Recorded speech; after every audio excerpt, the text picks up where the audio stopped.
Je veux dire, l'obit aux aïens n'amoutou moranzela, tous autres tonga falindé. Après ça rabis au stade de martyr. Tout va le bosser de 50 stars de martyr, bah boire au pays sabis on a pas raison mon tout le bar parce que j'espère que on va pouvoir. Après ça au stade de martyr, moi tout le bélangoisate. Deuxième fois tout 5 stars de martyr et il m'a Covid. Wingé 5 stades de martyr, biso tout ça. On a 5 stades de martyr avant. Il y a Covid et puis troisième photo au sein de stade de martyr. Et puis il a précisé le mot Marlène Bouéba. Il est remis à stade des Allélotes. Ça fait au moins 3 ans. Le 29 octobre, on a dit ça dit si koyo ernion so toton a fallu ernion so toton a fallu sur la stade de martyr ndekwana ebisika na bochara na date boye ko date tant wenge et beti stade de martyr tant wenge sengi stade de martyr de boche date non toi.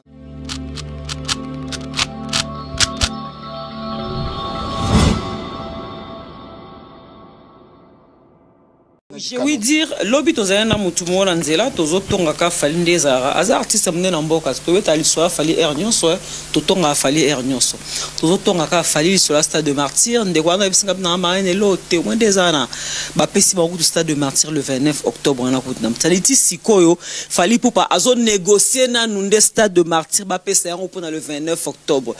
Il paraîtrait que na nukutu bo signé contraté na nukutu ba pesibino stade de martyr en fait nukutu ba pesibino espace pour beta le 29 octobre ils ont risqué kutu to comme à la veille ya concert to kao concert ils ont reporté annulé parce que ba kondi ba lobby sécurité stade de martyr Alain Nzambe mikolozo pusana tozola muka tozo pusana pemenya le 29 octobre 2022 na stade de martyr.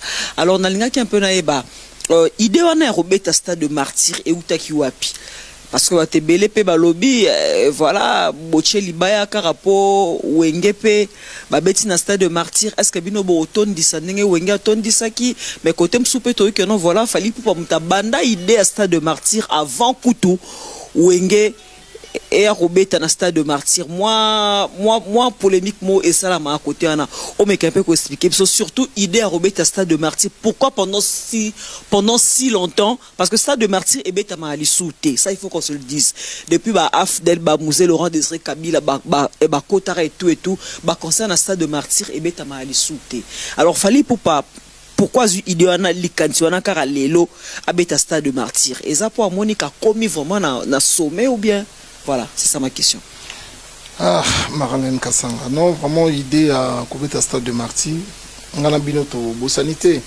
Ça fait un beau moment que les solos à stade de Kinshasa et bêta m'a sauté. Bata bêta sous stade. Fallait à qui idée à couvrir un stade des Allélotes. Ça fait au moins 3 ans ou 4 ans. Bando c'est un stade de martyr. Après ça rabis au stade de martyr.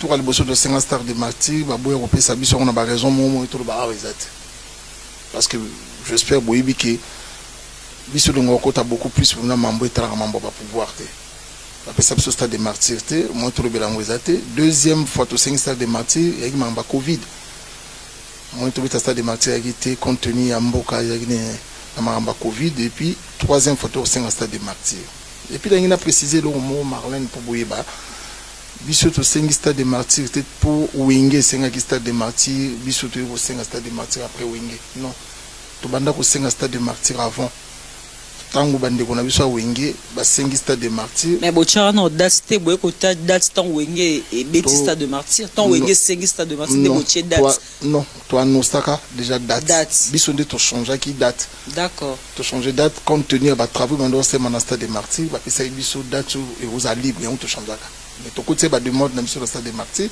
avant Wenge il est à stade de martyr donc il a précisé dans la mélomane dans la fanatique de sa bonne musique tout bêta tout 5 stade était après Wenge non biso to banda ko préparer au bêta stade avant Wenge tant bande ko na biso à Wenge izaki idée mo ya malamu ya kusangana ya bolingo ya Wenge ya moniki to baki non pendant Wenge zo sala publicité na yango biso to fanda ki kimia to bito sala publicité tout ça la bango basi ça met tout 5 stade avant Wenge. Alain Nzambe, ça un peu. Qu'est-ce qu'on aura de particularité? Il y a spécial, peut-être qu'on n'a jamais vu, qu'on n'a jamais entendu dans un concert. Dans un concert, voilà. Non, ça concerne le stade de Martyrs. Et là, on y a motuya au bino bomé la biso non tomonate parce que bien sûr, to comparons car on a le tour sans concert, il y a wenge ou tobete à stade de Martyrs et là on y a particularité bomé la biso non ça concert à stade de Martyrs parce que bo gagne la ngopé trop. Toujours gagne la ngote là il y a autre problème différence biso to on a quatre stade de Martyrs son et lumière et puis spectacle. Au moni lelo on va concert nous so son zala na on peut lumière peut zala na on kara. Bon, au moni lumière pour changer les spectacles. Bon, pour changer té lumière les a différents. Au moni la musique à Congo non, on a le boka muto mo tchétché bo pas mine d'appel peli penser quoi bo pas mine d'appel confi pas. Pour la surprise. Au beta blanc Michael Jackson. Pour beta ba spectacle, pour beta son et lumière. Oh que maman est na moi. Pour biso pendant stade de Martyrs au pour beta oh. Bana ba à partir bana ba 5 ans, 10 ans, maman pendant est na moi na sécurité carré, maman est na téléphone, papa est na téléphone, moi est na téléphone pas zongi na. Donc pour beta pendant différence moko et vous allez pour sécurité. Et vous allez bien spectacle les apena bien préparé, ba maman ba mema ba na bango. Atu bat ba banga te pour stade de Martyrs vous allez chic et glam. J'ai ouï dire lobby tozana mutu mona nzela tozotonga ka falinde zara aza artiste mne na mboka to beta liswa fali ernionso totonga fali ernionso tozotonga ka fali sur la stade de Martyrs ndekwana bisinga na maene lote mwendezana ba pesi ba ku stade de Martyrs le 29 octobre na kutna mtaliti sikoyo fali pupa azo négocier na nunde stade de Martyrs ba pesa yango pona le 29 octobre. Il paraîtrait que nanu kutu bo signé contraté na nukutu ba pesibino stade de Martyrs en fait nukutu ba pesibino espace te pour beta le 29 octobre ils ont risqué kutu to comme à la veille ya concert to kao concert ils a reporté annulé parce que ba kondi ba lobby sécurité zate alors le roi lelo tozana yo moko Alain Nzambe la bouche autorisée à Fally Ipupa. Est-ce que tu peux nous confirmer et nous reconfirmer ils ont vraiment confirmé pendant le 29? Mais dans le lobby Marlène Kasanga, vraiment ma soeur, fallait aza congolais, stade de Martyrs aza pour nabiso ba congolais. Biso par la soeur c'est une question d'organisation de professionnalisme. So mon biso to matisi ba pano, so mon ba bandero le mati ba pano emine ni bandi kumata, tozo bimisa mbongo, c'est que pas na biso, ebi ke biso sa mambo iratarate, biso sa mambo à la va vite té, biso sa mambo o to meka po simbate. Biso so to yé na likambo se to yé na poto sisa. Donc, stade de Martyrs le 29 octobre. C'est confirmé au BT. Confirmé, stade de Martyrs. Et monsieur est enregistré. Hein? Merci beaucoup, Marlène. Donc, qui vivra verra. Voilà. Toujours bête stade de Martyrs na TMBT. Toujours bête stade de Martyrs pour te prouver mon qualité. C'est le moment où biso de c'est là qui va grand public na biso, ba senga biso en mboule belé. C'est bon, cette fois-ci tout ça la nous plaisir au bête stade de Martyrs. Marlène, beau sanité, comme on a bête qui c'était dans lui que ça fait au moins plus de 16 ans ou 17 ans. Sur la stade de Martyrs, plus de 20 ans même.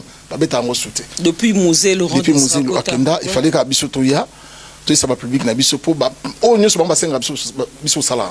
Basenga biso Zénith to beta Zénith. Basenga biso Olympia to beta Olympia. Fallait qu'à bino boya bo sa nini. Fallait qu'à Bissotoya po tozong sa soudate. Parce que malheureusement bino pété va redémarrer stade de Martyrs. Bissoto wenge muté redémarrer stade de Martyrs. Bissoto annoncé qui to beta stade de Martyrs pour to retourner. Et puis je confirme aujourd'hui qu'on va retourner ce stade.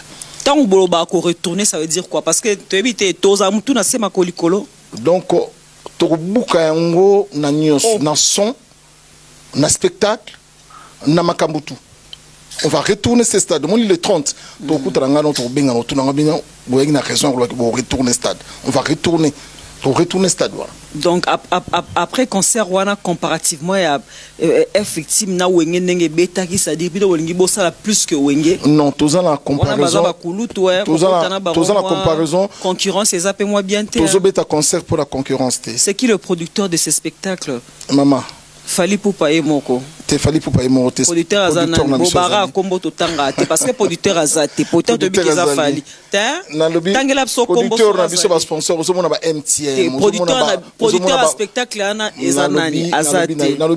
Eza Fally Ipupa et Moko. Marlène Kasanga. Mais wenge bazaki produit par Amadou Djabi le producteur kombo Marlène Amadou Djabi le producteur. Producteur a Fally Ipupa tozoe ba ete azapi auto otanga ete azande te yemonde Fally mutazo mise mbongo ne posta dane beta po azala producteur te o aboko so risque na e abobeta stade de Martyrs parce que boro ça peut pia qu'on sait jamais pour na beta mité. On cherche pas la victoire avant la guerre. Tant que journaliste professionnel, il faut beaucoup de vraiment la carte ya ba information beaucoup ba information.